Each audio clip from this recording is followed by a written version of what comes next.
વિદ્યાર્થી મિત્રો, ધોરણ 11 ફિઝિક્સ ચેપ્ટર નંબર 3 માં આજે લેક્ચર છે મિત્રો 8મો લેક્ચર. આજના લેક્ચરમાં વધારાનો લેક્ચર છે, એક્સ્ટ્રા આપણે લેક્ચર ગોઠવ્યો છે. આજના લેક્ચરની અંદર આપણે વિકલન અને સંકલનના નિયમો વિશે અભ્યાસ કરવા જઈએ છીએ. વિકલનના નિયમો પહેલા જોઈએ મિત્રો. કોના નિયમો જોઈએ છે? વિકલન. પહેલા તો વિકલન એટલે કયું કેવું સ્વરૂપ હોય, તો પહેલા તેનું સ્વરૂપ વિશે કહું છું મિત્રો, સમજજો. આ રીતે પદ હોય dx upon dt. આને શબ્દોમાં કેવું હોય તો શું થાય? x નું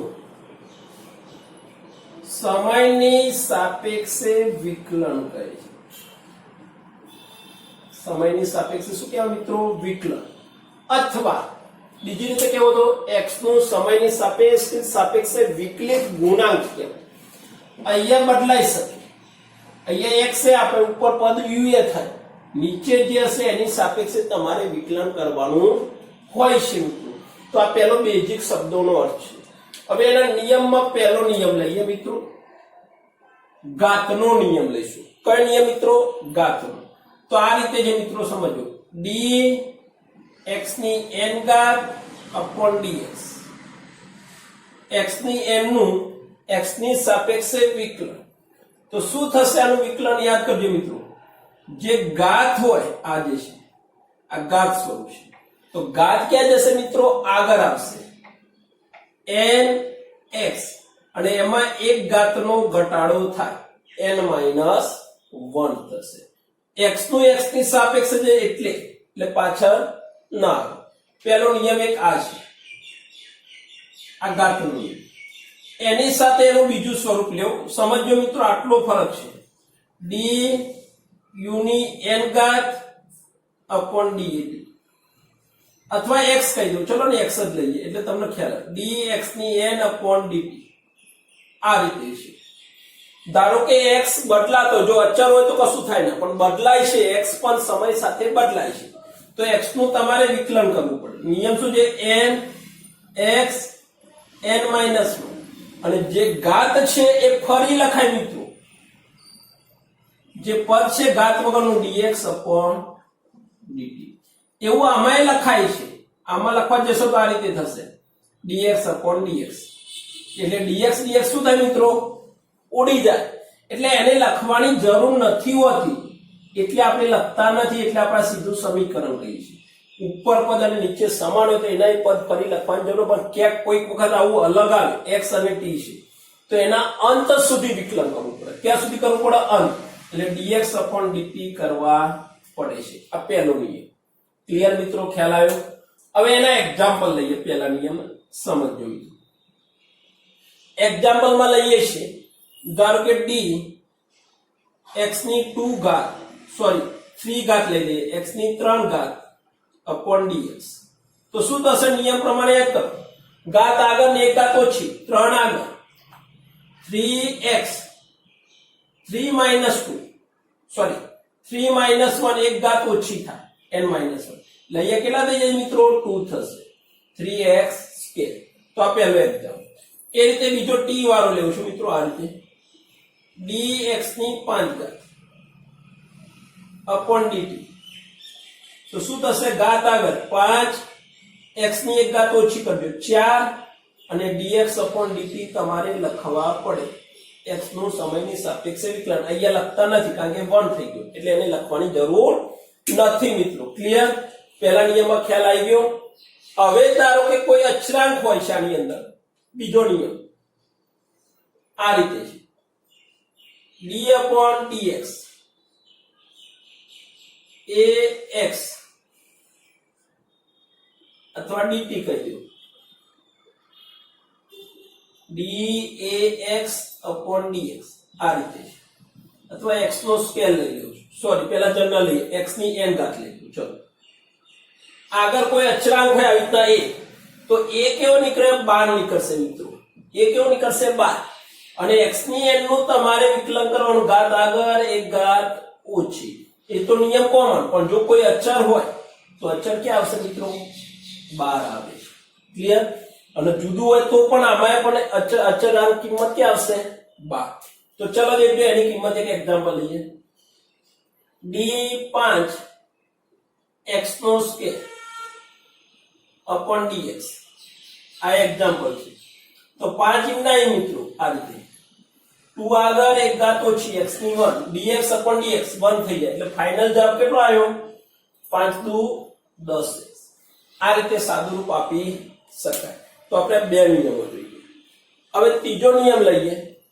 ત્રીજામાં સમજો મિત્રો કોઈ અચળાંક આપ્યો હોય. અચળાંક એટલે આ રીતે d upon dx અને અહીંયા તમને લઈ લઈએ ગમે તે સંજ્ઞા લઈ લે ધારો કે p છે. p કેવો છે અચળ છે. તો અચળાંક હોય અને એનું વિકલન કરવાનું થાય તો એનો જવાબ શું થાય મિત્રો શૂન્ય થાય. અચળાંકનું શું થશે મિત્રો શૂન્ય થશે. ક્લિયર ખ્યાલ આવ્યો કહેજો. ચલો મિત્રો દેખજો કોઈ અચળાંક લીધો છે આપણે p એનું વિકલન શું થાય 0. તો અહીંયા લખું છું p અચળ છે. p કેવો છે અચળ. તો એનું વિકલન શું થાય 0. એક્ઝામ્પલ તરીકે આપણે લઈએ અહીંયા દેખજો ધારો કે d upon dx ને અહીંયા હું લખું છું 5. તો આંકડાકીય કિંમત તો એ 0 થાય. આંકડાકીય કિંમત તો એ શું થાય 0. કોઈ આ રીતે પદ આપ્યું હોય મિત્રો અને બીજું લઈએ છીએ જોડે જ લઈ લો d upon 5a આલ્ફાબેટ જોડે કોઈ લીધો હોય એ પણ સમય સાથે ના બદલાતો તો એનો વિકલન પણ મિત્રો શું થાય 0 થાય. ક્લિયર. તો આ બેઝિક વિકલનના જે જરૂરિયાતના નિયમો તે બધા અહીંયા આવી ગયા. એના વગર લઈએ મિત્રો તો એના વગર છે ઘાતનો નિયમ ઘાતનો આવી ગયો પણ હવે લઈએ છે ગુણાકારનો કોઈ જગ્યાએ નિયમ આવે d upon dt જોડે કહી દઉં છું x into y ગમે તે નીચે હવે t ની સાપેક્ષે વિકલન કીધું xy છે તો આનો ગુણાકારનો નિયમ શું થાય x in 9 y નું વિકલન dy upon dt plus y in 9 dx upon dt. જ્યાં સમજાય એ જ વસ્તુ છે. ફક્ત xy આ રીતના આપ્યા હોય તો એક પદ પહેલું એમ ના આવે બીજાનું વિકલન પ્લસ બીજું એમ ના એમને પહેલાનું વિકલન. આ કયો નિયમ હતો કેવો હોય તો ગુણાકારનો. એને એપ્લાઈડ કરવાનું આવે તો એને થોડું વધારે ખબર પડે કારણ કે કિંમત હોય તો તમને ખ્યાલ આવે. બીજો નિયમ લઈએ ભાગાકારનો છે આ રીતે d upon dt જોડે જ લખે આવી રીતે x upon y ભાગાકાર છે. તો એનો નિયમ શું થશે મિત્રો આ રીતે y સ્ક્વેર જે છેદ છે એનો વર્ગ. હવે સમજો ભાગાકાર કરીએ ત્યારે અહીંયા જે પહેલું પદ જે ભાગાકાર કરે y in 9 dx minus x in 9 y નું શું થઈ જાય dy. સમજો જે ભાગાકાર કરે એ પદ in 9 એના વગરના અંશનું વિકલન minus x in 9 અંશ in 9 y નું વિકલન. તો આ થઈ ગયો ભાગાકારનો.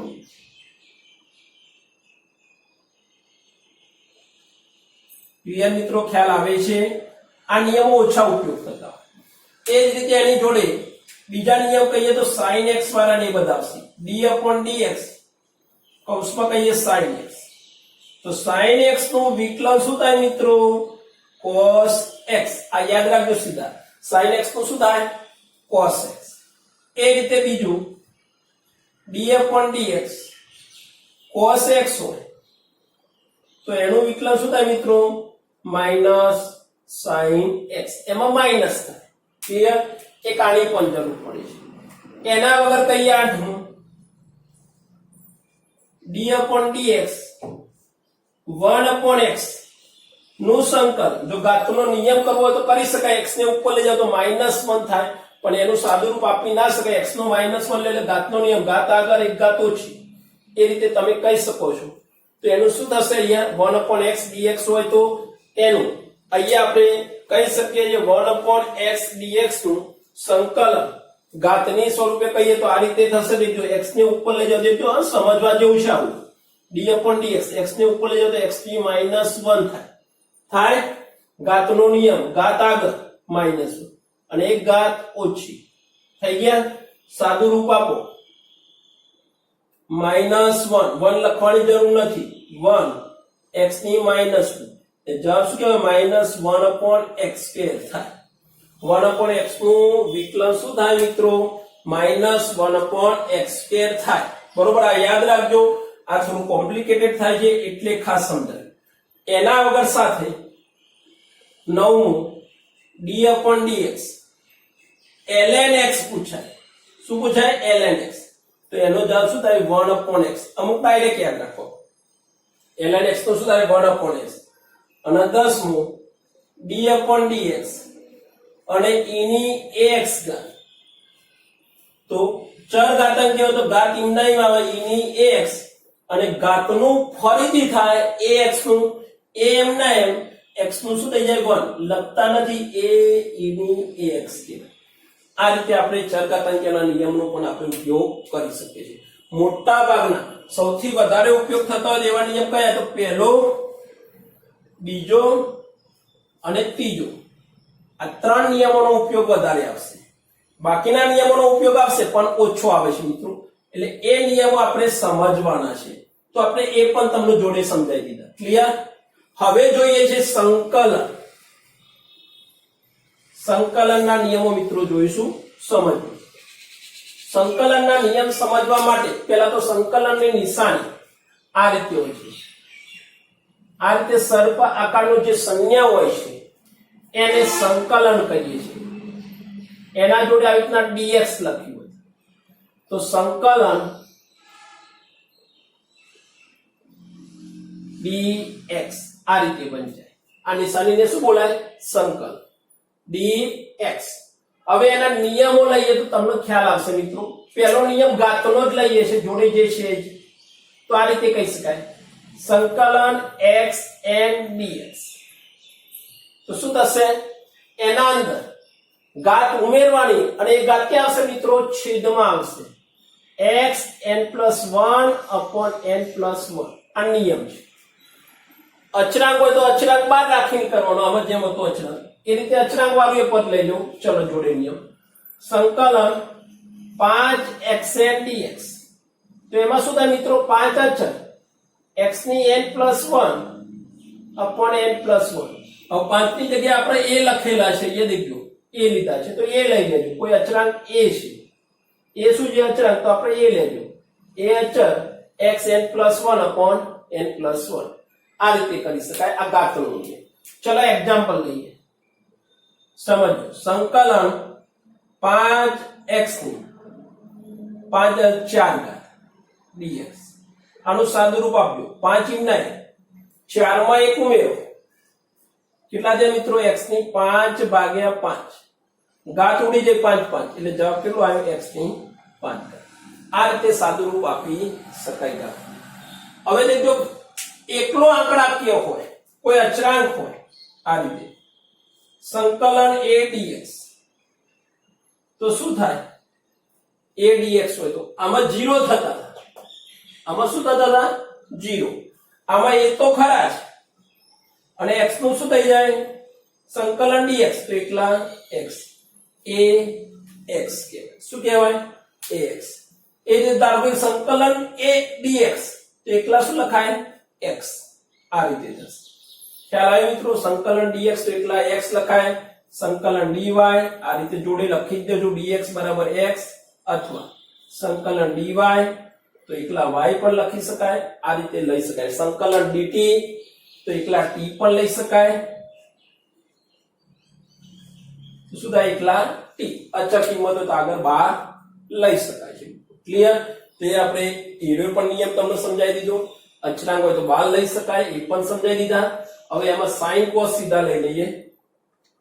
ચલો દીજો ત્રીજો અહીંયા જોડે લઈ લઉં છું. ચલો અહીંયા લાઈન સર લઈએ ત્રીજો સંકલન sin x dx. sin x નું સંકલન શું થાય મિત્રો? -cos x થાય.